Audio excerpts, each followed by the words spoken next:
Premier League has returned after another international break. Saints were back in action, and so are we. Hello and welcome to the latest episode of the Total Saints podcast. This is Martin Stark, and each week I'm joined by our resident panel to reflect on all things Southampton Football Club. Coming up this week on the pod, reaction to the first 3 points of the season against Leeds, and we look ahead to the visit of Burnley at St Mary's. Plus, there's time for reflections on our interview with Martin Semmens from last week. Once again, a big welcome to our esteemed guests, just the two of them this week. Owner of Saints Web, Steve Grant. You've certainly had a busy week, Steve. How was the NFL first today? Yeah, enjoyed it. Kind of got towards half time. You're kind of expecting it just to be a very one-sided affair. Jacksonville looked pretty ropey, but to be fair, they came back in the second half and won it with a last second field goal. So nobody even had the benefit of being able to get out of Tottenham early. I've got to be honest, I tried to give it half an hour earlier on, and then I thought, I just don't know what's going on. I'm going to watch The Spy Who Loved Me on ITV instead. But when I finished the Bond film and came back, it was still on. Are the games always that long? Yes, that's about normal. There's an hour's official play on the clock, but with all the sort of stoppages in between and commercial breaks and all that sort of nonsense, games can go for about 4 hours, but average is about three and a half. Did you see the clip on social media of the mascot bungee jumping from the roof of the stadium? I saw it when you were there. I saw it when I was there. Yeah, he's done that before. He's bungeed off the roof of Wembley before as well. I'll tell you what, pressure is on Super Saint for Saturday. If he's not bungeeing off the top of the Northern, then there's questions to be asked. Also with us is writer of the blog League One -10, Glenn de la Cour. How's your week been, Glenn? Yeah, it's all right. Didn't watch the NFL. I've not a fan. People have been in a coma for less time than it takes to watch a game of that. So no, not for me.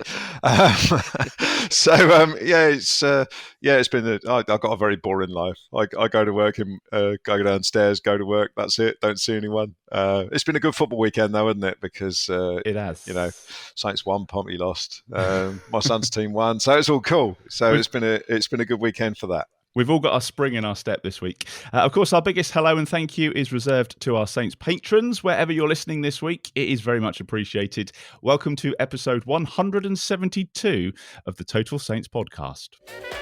This is the Total Saints podcast with Martin Stark, Steve Grant, Glenn de la Cour, and the Athletics' Dan Sheldon.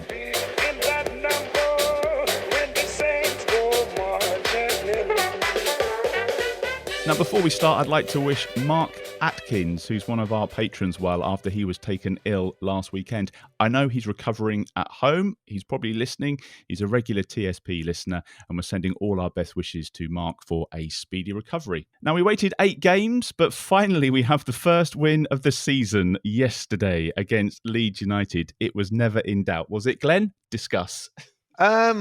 We deserve to win, and we deserve to win a lot more comfortably than we eventually did. Our kind of lack of killer instinct in the front half of the pitch was still evident, but bottom line is, if you keep it tight at the back, you only need 1 goal, and that's kind of what we did. There was sort of one moment where it looked like Leeds might put something together, but we got away with it, even though we were only 1 in front, and we haven't won a game this season. I was actually quite confident that we'd hold out as the second half went on. Leeds were desperately poor. Let's not get away from that. They had a few players missing, and they didn't seem to have any idea how to attack or any intent on actually attacking, even when they were a goal down. And they reminded me a little bit of us last season. Do you remember that period where we had sort of Ings, Vestergaard, Romeu, Bertrand all injured, and we didn't really have. It really showed up the limitations of the squad, and that's what Leeds looked like. In addition to that, they've had, they've obviously they've been found out a little bit this season as well. But having those players missing really made it a game that we had to win, and it was nice to get over the line. And I was surprisingly not very nervous as the game went on. I always thought 1 goal would be enough. So many positives yesterday. 3 points, a clean sheet, a well-taken goal. What pleased you the most about the game yesterday, Steve? It was a combination of everything, really. I think players who have been maligned, I mean, often with justification over the last 18 months or so, came up very good yesterday. Nathan Redmond was excellent. And that is kind of the standards that I think he now sets for himself. So we'll see how that pans out. But yeah, he was excellent. I think centre midfield, Diallo offers just something a little bit more dynamic than Ward-Prowse does, and I think that gave us a little bit more bite and also just a change of pace. And given that Leeds were without Calvin Phillips, that basically allowed us to run through the middle of them quite a lot. Gave us a lot of time on the ball. And we got into good positions a lot. I mean, we had kind of same old a lot of the time in the first half, in that we got into good positions and then either picked the wrong pass or it got slowed down a little bit and the ball never came in. But I think for the most part it was very promising. We looked strong at the back. I mean, Bednarek didn't have a whole lot to do, but Salisu looked superb, apart from his one near brain fart that nearly presented Dan James with a goal that would have been wholly undeserved. But yeah, I thought we were brilliant, and as Glenn said, we probably should have won by more. Before we talk about the goal, are we going with Brozier or Broer? Because obviously we've been calling him Brozier, and then on Match of the Day last night, it seemed to be Broer all of a sudden. Is this a Jose Fonte thing all over again? Well, if you listen to the Albanians going nuts on the commentary when he scores for them, if you go with the Albanian pronunciation, it seems to be Broyer. So there's three different ways of pronouncing it. I personally couldn't care less as long as he scores goals.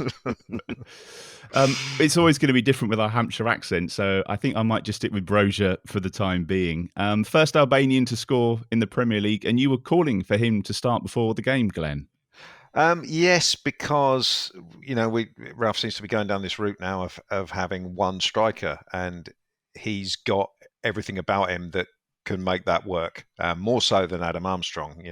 He's a goal threat. He looks confident in front of goal. He's got confidence in his own, in his overall game. You can see that he's got a bit of presence about him, and he's quick as well. So he's got everything. His hold up play needs a little bit of work, but at the end of the day, he is only 19, and he is only going to improve. He was impressive, I thought. It wasn't just the goal, which was laid for him on a plate by Nathan Redmond. He occupied the defenders a lot more than the others have done. I mean, Adam Armstrong has worked hard, but playing up front on his own just doesn't look his game.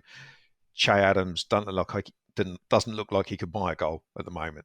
So as it stands at the moment, Brozier is the best one up there, and I hope he gets a run of games now to see what we've got on loan for the season, and then let's not get too far ahead of ourselves, but maybe we'll be able to get him on loan again next year. Who knows? Yeah, there is always that thing about falling in love with a player and then they're only here for a year.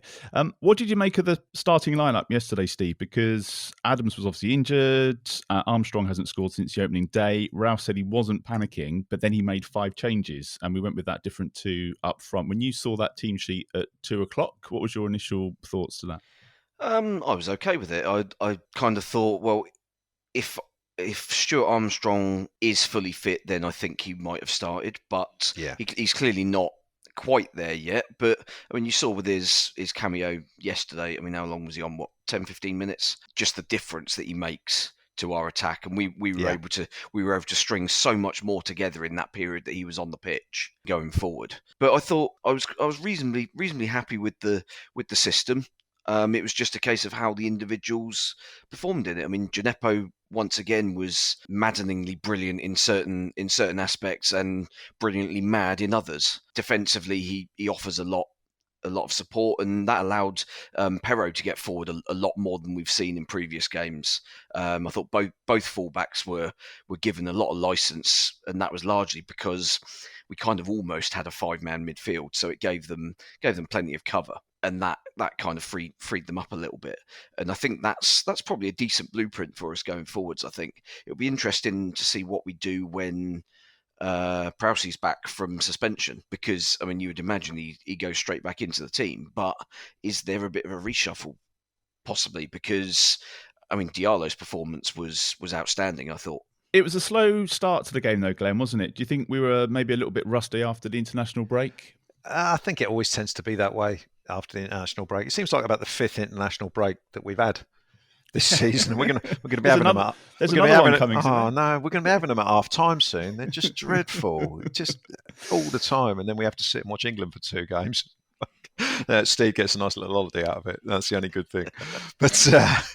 But yeah, I mean, it does always seem to be a little bit sluggish the first half after an international break. But you know, we're a team with not much confidence. You got to remember that we haven't won a game apart from against lower division sides. So we're not going to come flying out of the traps, and you don't win a game in the first 10 minutes usually. The first half was okay until the final third again, and you know we've done that quite a lot this season. I mean, how Elyounoussi managed to not get a touch on that header was just beyond me. It's just Leaping like a salmon. Yeah, after the ball had gone. But, you know, it was one of those things where you all stand. I'm at the other end, so you all stand up and shout goal, and then say something else with 4 letters when it doesn't go in. We could have done better in the first half, but you know, it's a struggle for us to score goals at the moment, and you have to be patient. You're not going to blow teams away in the first 20 minutes. It's not going to be like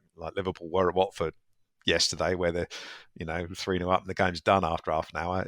We're never like that. You've got to look at it as a whole and stay patient. And I'm sure that's what Ralph tells the players to do. It'd be nice to score a couple of goals in the first half, but it rarely happens. But so the first half was decent in that Leeds didn't look like scoring, and the quality, the little bits of quality told at the end. I do think this thing of us not coming out of the blocks is deliberate now. So we don't tire at the end. Yeah, basically, because last season, I mean, we all saw that we'd come out of the blocks and maybe get a lead at half time, and then we'd throw it away in the second half because we're knackered after an hour or so. Here it's clearly very deliberate that the pressing is targeted and it's in spells. We will have 5 or 10 minutes where we sit off and kind of just play things out, and then there'll be another little spell where we'll put pressure on them in certain parts of the pitch and try and force errors that way. But that means that we've then got the energy to be able to get through the last 20-25 minutes. And like Man United's home game, we were strong at the end. West Ham, we were strong at the end. Yesterday, we were strong at the end. I mean, even Wolves, like last 10-15 minutes, we were all over them. We just didn't really create enough. But it wasn't for the lack of energy in that one. So yeah, I mean, I think coming up with a way to play the sort of high pressing style that Ralph wants, but in a way that ensures that we can actually play to the end, I think that's a positive going forward. Yeah, it was frustrating at times yesterday because Leeds' defensive players and the goalkeeper looked very, very dodgy whenever they were put under any pressure. And there were times, especially towards the end of the first half, and I was like, put them under pressure, put them under a little bit of pressure. But I think it's an interesting stage in our development, what Steve described there, that I think it's a good thing for Ralph to have kind of adapted the way he wants to play. It feels more intelligent. Yeah, rather than just headless chicken. More pragmatic. And yeah, I mean, every time you see us on the telly, there's always the stat about how many bloody points we've dropped from winning positions. So obviously someone's listening. I guess if you're going to have a slow 10 minutes, you'd rather it was at the start of the game than at the end of the game because you've got more time to do something about it. Yeah, definitely. So we'll take that. Let's talk about the goal. A decent finish for the goal, but all started with that counter-attack from, I think, Diallo breaking up the attack and then Gineppo showing a bit of good vision. That was it was a nice slick movement, Glenn. Yeah, it was, and they were running towards the goal that I was behind, and you knew it was going to be a chance on goal, and you could see Broja getting himself into the position, and it was just a case of whether Nathan Redmond will release the right ball, because he is very, very prone to holding on to the ball too long, not releasing it at the right time. But to be fair to him, he was having a good game. He was obviously playing with confidence, and he basically put the goal on a plate. But it was still a decent finish. Broja still had to lift it, over the keeper, and a defender came in and clattered him as well, at the same time. And it was a very good finish. I mean, that was a dangerous challenge by Cooper, I thought. It was, yeah, and that didn't even get sort of like picked up by the referee whatsoever. Initially, I thought he'd clattered into the goalkeeper, But when you see the replay, it was Cooper had dived in. I don't really blame Cooper for it because he's trying to prevent a goal. It's a real last ditch thing. But I know. Bearing in mind what Prowsey got sent off for last week, it was it was a little bit it was a little bit naughty, and but I think there was an element of cramp in Broja's eventual substitution as well, because he's probably not used. He doesn't play 90 minutes for Albania, and he hasn't played 90 minutes for us yet. So I don't think it's anything to be too concerned about that he hobbled off. He seems to be okay. He'll certainly be ready for the weekend if called upon. I think I read today 20 years and 36 days makes him the youngest player to score in his first Premier League start for Southampton, and he scored midweek as well for his country. So hell of a week, really, for him. I did think that he probably needed to return the favour to Redmond a bit more, though, in that second half with that other chance, Steve. Yeah, I mean, that's kind of the benefit of youth, isn't it? You don't have all the answers. You don't necessarily have the experience to know when to pass and when to take the opportunity yourself. And as a centre forward who'd already scored, at the end of the day, you'd be surprised if a centre forward didn't take the shot. That's confidence as well. Someone that scored for their country during the week, just scored their first goal in the Premier League, crowd willing them on. His tail's up a bit, isn't it? Ralph was a bit critical of him after the Sheffield United game. You were there, Steve. You saw that. Do you think that was justified? Do you think sometimes that can spur a player on? Oh, it was absolutely justified. Yeah, he was terrible up there, and it did look like he was going through the motions. And I think we discussed this on the pod immediately after that Sheffield United game. That you could clearly see that the kid has all the talent in the world, but if you don't have the application to go with that, and if you're not on it more often than not, then you're not going to make it at any sort of level, regardless of how much talent you've got. I've seen loads of. We've probably all seen loads of talented players who get rumoured to be sort of in and around top Premier League lineups. They get a couple of games and look quite good, make an impact, and then all of a sudden, a few years later, you find out they're playing for Port Vale. James Wilson is prime example that I was literally thinking of there. Obviously burst onto the scene for Man United, all of a sudden thinks he's God's gift, and it just doesn't happen. And all of a sudden he's now playing in League Two. So I think Broja, as we say, we've got a player there who's clearly got an immense amount of talent, and ultimately Ralph's the guy who sees him every day on the training ground, so he will have a very good idea if what he's seeing is good or not from a sort of attitude and commitment perspective. And he obviously felt he needed to call him out on it. And yeah, I think managers far too often kind of try and handle players with kid gloves and keep all this sort of stuff in house. But I think sometimes you kind of almost need that public flogging just to kind of kick you into gear and realise that actually it's not. You're not going to be wrapped in cotton wool here. It's a tough old game, and you've got to kind of step up to the plate all the time. Yeah, as he's not here, I'll do it for him. But Dan wrote a very good article in The Athletic this week about Mario Lemina. Now, I've said all I'm going to say about Mario Lemina, other than the article proved what I suspected all along, that Mario was only out for himself. He wasn't prepared to put the work in, regarding being a team player. So I'm not saying for a second that Armando Broja is anything like Mario, but it's an example of what can happen if the issues are not addressed.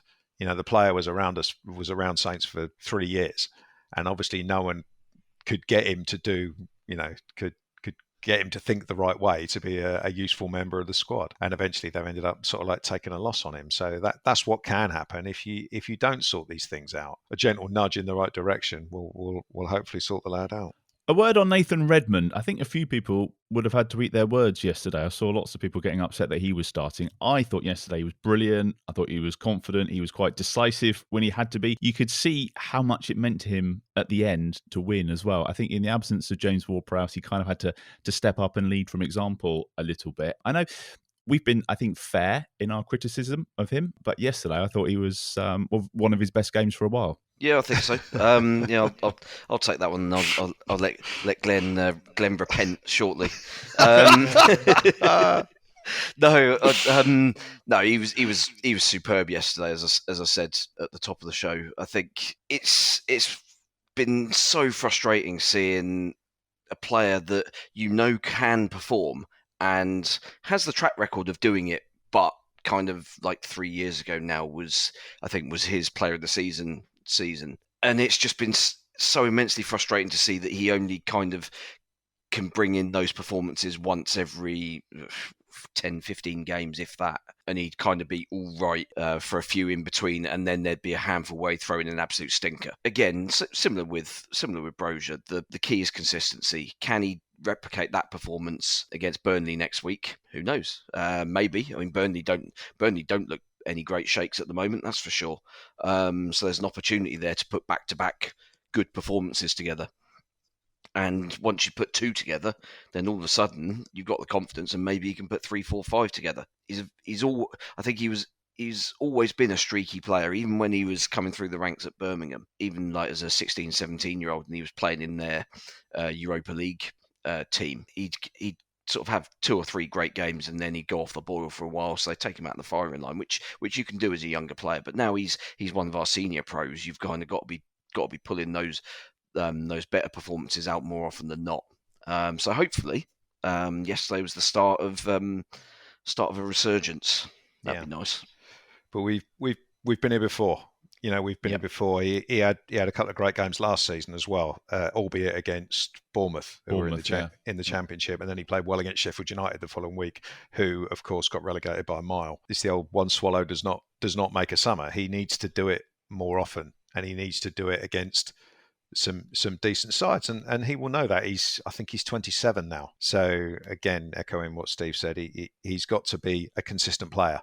He should be at his peak now. So just doing it one game in 15 isn't enough. And he was great yesterday. And what I liked about him is that it didn't all come off. There was a couple of bits in the first half where he kind of blindly flicked the ball around the corner, and it gave possession away and whatnot. But he didn't go into his shell, and he didn't go all safety first, which he has tended to do in the past, where he's been almost appeared frightened to take people on.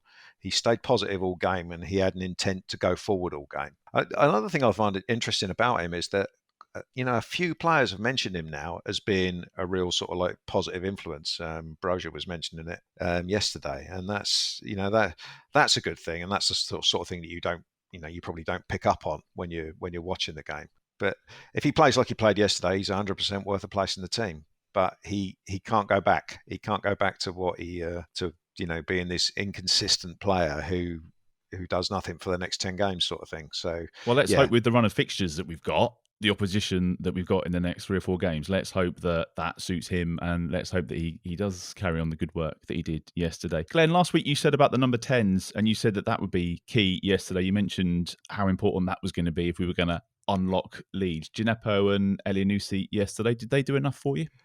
Elyounoussi did. I thought he was excellent. It's Glenn Eats His Words Day today, obviously, because that's the title of the pod. Yeah.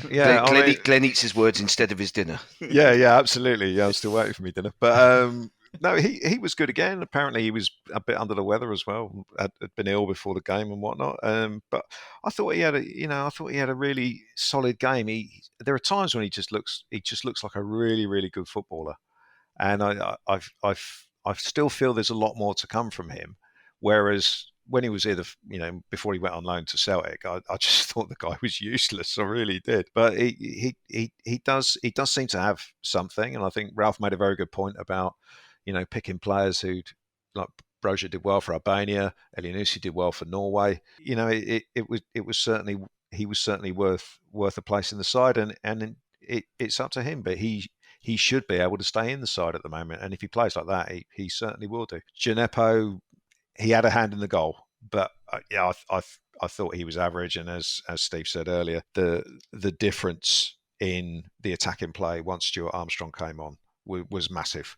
Just his use of the ball is so much better. I think if Djenepo hadn't had a hand in the goal, you'd have been looking and thinking, really, what did he do? But fair play, we talk about end product, and at the end of the day, he had a hand in the goal. So it wasn't a dreadful game from Musa, but he's another one who frustrates the hell out of me, and I found him frustrating again yesterday. I must admit.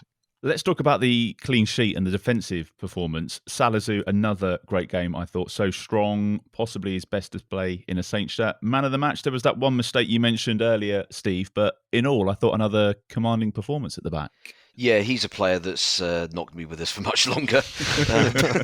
He carries on at this rate. Yeah, I mean, you can absolutely see why we paid the money we did, 18 months or so ago now. And also, to be fair, why we almost waited for the best part of a year before putting him in as a first team starter, just to kind of get him up to speed with things. But now he's in. I mean, when he's available, he plays, regardless of which other centre backs are available. I think he's just looking so strong. He's quick. He reads the game. I mean, the number of times he seemed to kind of invoke Inspector Gadget's sort of telescopic leg to kind of intercept a ball ahead of one of the Leeds attackers, especially in that second half, was extraordinary. And on the sort of rare occasion he gets kind of a little bit out of position, he's got the pace and the power to recover. Also helped by obviously having very quick fullbacks either side.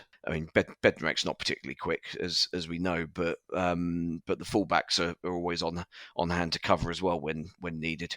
It's a very balanced defence that we had out yesterday. You know, you got 2 left footers, 2 right footers, and you know the fullbacks are both quick, and Salazar's quick. So you know, bearing in mind last year we played most of it with Vestergaard and Bednarek and Bertrand, who was not the quickest. It does look like a better back four overall. You know, Kyle Walker-Peters is obviously very unlucky not to be playing. I thought the inclusion of Perrault was a big improvement yesterday, mainly from an attacking sense, just having someone who was prepared to stick a ball over with the left foot. But going back to Salazar, someone pointed out to me that, you know, if Jack Stevens had made that mistake, then, you know, we'd be slaughtering him. Oh, of course. But that's Stevens is 27, 28 now, and you know Salazar is only 23.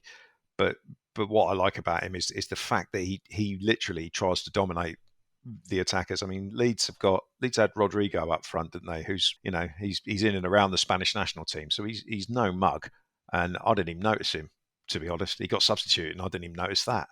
It was yeah, and he played an hour, didn't he? Yeah, but he went off at some point, and it's just like, oh well, goodbye. You didn't do much, did you? But Salazar is the sort of defender that, you know, forwards must hate playing against him. It'd be interesting to see how he stands up next week to the challenge of the slightly more prosaic challenge of Wood and Barnes for Burnley. But I think it's one that he'll relish the way he's playing at the moment. Yeah. And McCarthy as well, I thought was good yesterday, claiming some crosses, and apart from the little mix-up with Salazar, I thought he had a good game yesterday too. So didn't have a huge amount to do, did he? No. But I think that's one of those things where keepers kind of earn their corn to a much greater extent, because in games where you haven't got anything to do, it's the concentration level of being alert to when something does actually happen and require you to mop up. I think there was one sort of through ball that he came herring out sort of 30 odd yards and headed the ball into touch. It's like, well, okay, that's good. That wouldn't have happened 18 months ago. He'd have been pinned to his line, and we'd have been panicking. I think it was you that shared the stat, Steve, about Southampton covering more ground as a team than Leeds. That's the first time a team's outrun one of Bielsa's sides in the Premier League, which is great. Obviously, they were missing Bamford, Rafinha and Phillips. Bielsa said afterwards the defeat was fair. We've been so positive so far. How much of yesterday's performance was down to that being a poor Leeds side? You know, should we have scored? Should we have won by more? Yeah, probably. But ultimately, we are still where we are in terms of our sort of creativity. We're still not quite there. Hopefully, with Stu Armstrong being back, that'll improve gradually as the season goes on. But yeah, I mean, Leeds were terrible. Let's make no bones about it. They were really, really bad to the extent. I mean, even their games against, like that game against United last season, where they got absolutely humped, and they were like 4 down inside like 20 minutes. Even that game, they played with a purpose, and you could see what the game plan was, even if it was absolutely suicidal and they just got picked off. You could see what they were doing, and there was a plan, and everyone stuck to it. And I mean, that game I think could have ended about 10-6. But yesterday there was no sense of what they were actually trying to do. The defence, they were obviously trying to play lofted balls over the attackers to the fullbacks. Most of them seemed to end up going out for a throw-in, and there was no real link to their play. I think Dan James was the only one who ever really tried to do anything positive, but really all Dan James has is knock the ball past the fullback and run, and we didn't give him the space to do it for the most part. But so yeah, a couple of Leeds fans I spoke to at the station when I was getting the train home were kind of saying, "Oh God, we're in a whole world of trouble." It's like, well, I mean, you're missing your three best players. When they're back, they do look a completely different side. And let's be honest, there's a lot of poor teams in this league. I'd still be very surprised if they're in any sort of real danger at the business end of the season. You'll correct me if I'm wrong, Steve, but I think from the same 8 games last season, we had 2 points. Is that right? Yes, I think so. Yep. So 7 this year. Actually, things are looking all right. Things are fairly positive. Ralph, of course, remains unbeaten in the waistcoat. So that's. I know we talked about that previously. He's spoken about it as well. I wouldn't be surprised if they started selling the waistcoats in the Saints store. It's going to have its own bloody Twitter account soon, isn't it? If it hasn't, it will have soon. Right, on to the next game, which is Burnley, then Saturday, October the 23rd at St Mary's. What have you made to their start of the season so far, Glenn? They're the same as they always are.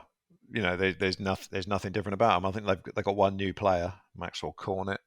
They're the same as they always are. They're generally poor at the start of the season, and they won't go down.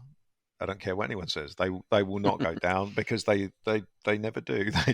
They play the same way. They win enough horrible 1-0 games to keep themselves just above water. And I guess their luck will run out one day, but I don't think it will this season. We know what we're going to get from them. We know exactly what's coming. To anyone who's actually going to the game, don't expect a good game. It'll be an awful game probably. It could be a good game for us if we don't get drawn in and brought down to their level of just banging the ball up the pitch.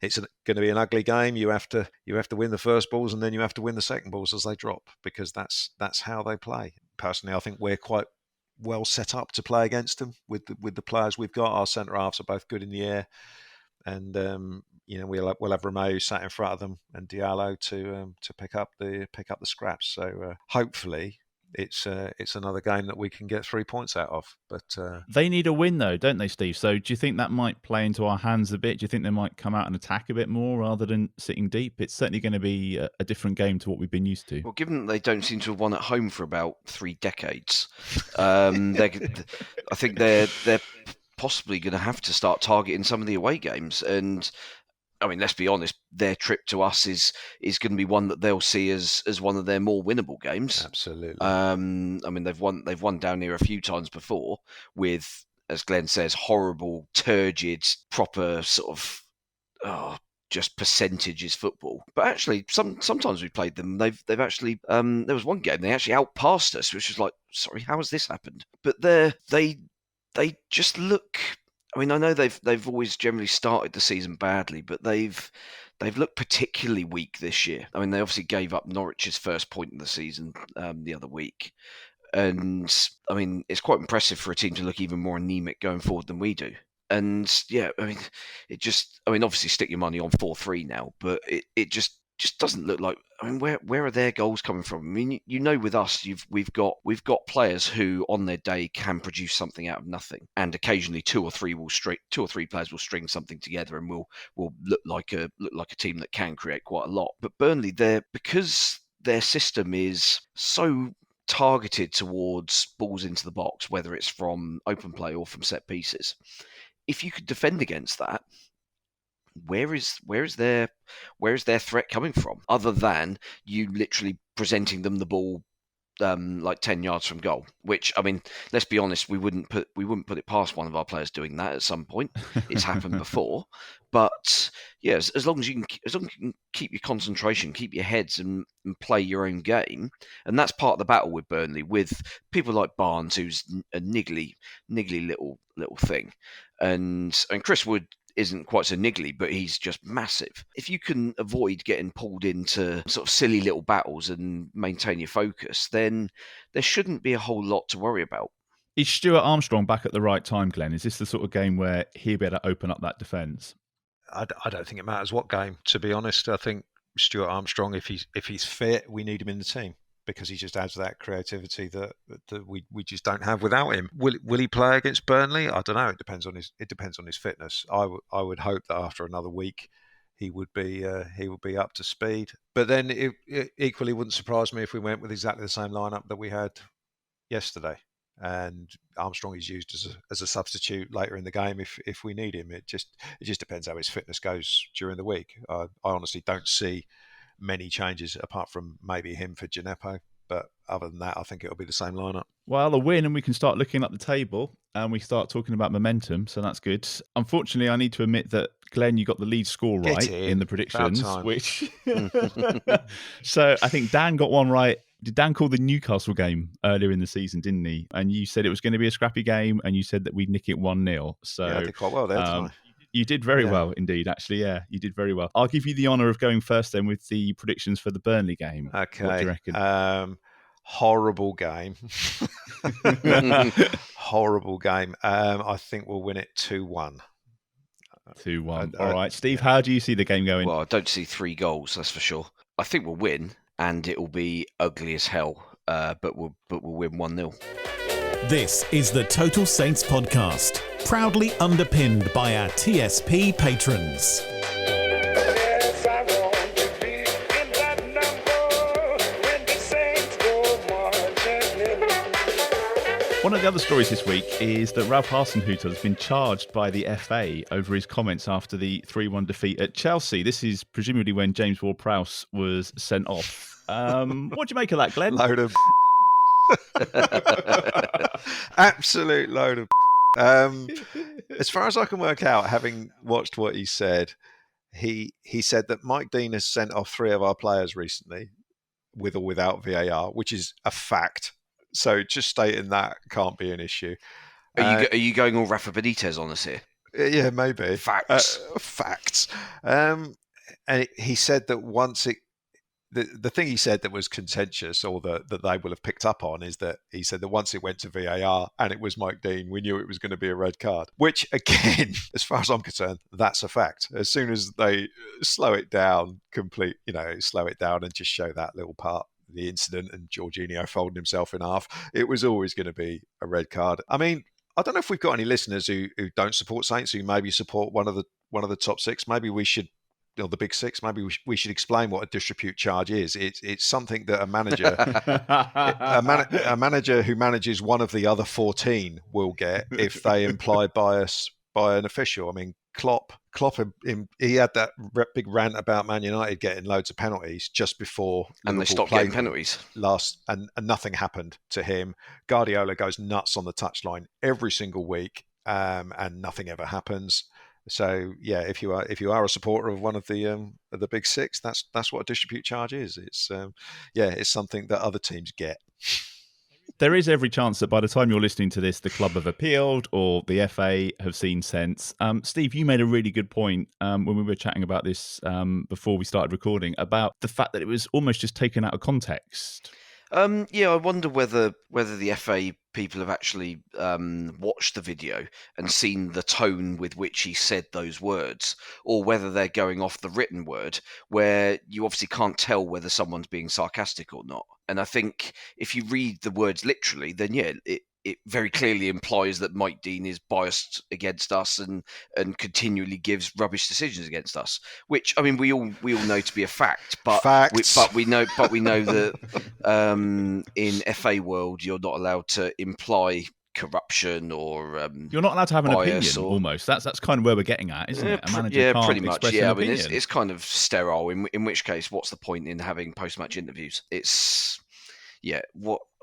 You put the manager in a crowded room with a load of sponsors behind his back, like 5 minutes after the game's gone, where he's pissed off we've lost the game and we've had a man sent off, and you ask him what he thinks. I mean, of course he's going to be annoyed, and you're going to get those sort of comments, particularly when it's from the same official time and time again. So maybe Rafa take the fine and for the greater good, perhaps. Yeah, I mean, I think realistically, well, as long as it doesn't come with a 2-match touchline ban, because I think we kind of need him on the touchline, don't we? Yeah, we need the waistcoat. Well, that's part of it, but I mean, even just the not really No, it isn't. Well, it is at the moment. It's a thing. It's the internet has proclaimed that it's a thing, so therefore it is a thing. Until it no longer is a thing, and we can finally move on with our lives. Sans waistcoat. Speaking of moving on, last week we spoke to Saints Chief Executive Martin Semmens, which is still available for you to listen again. An honest chat that you had with us. I know you've had a chance to have a listen, Glenn. What did you make of what he had to say? Martin's always good value for someone in his position. I think, he always gives you as an answer more than you're kind of expecting. We've just talked about Ralph giving an interview, and I know it's a totally different scenario, being interviewed straight after a game, but you want people to be expansive in their answers and not just give closed yes no stuff and very political answers. And I think Martin's a very good guy to listen to for a man in his position to be as open as he is, and to give oiks like us the access to and be prepared to come on and talk to us and answer questions. I think it's really good. So it's it's good to hear from the man at the top. And I've spoken to I've done other podcasts with fans of other clubs, on their own club one, and I always drop that in that we've managed to have the chief exec on a couple of times, and that they're always ridiculously jealous of the fact that we've managed to do that a couple of times. So yeah, hopefully we can do that again with either Martin or with Toby Steele or with anyone else in the club. And I think it's a really good thing. And if you haven't listened to it already, people, go and listen to it. It's well worth it.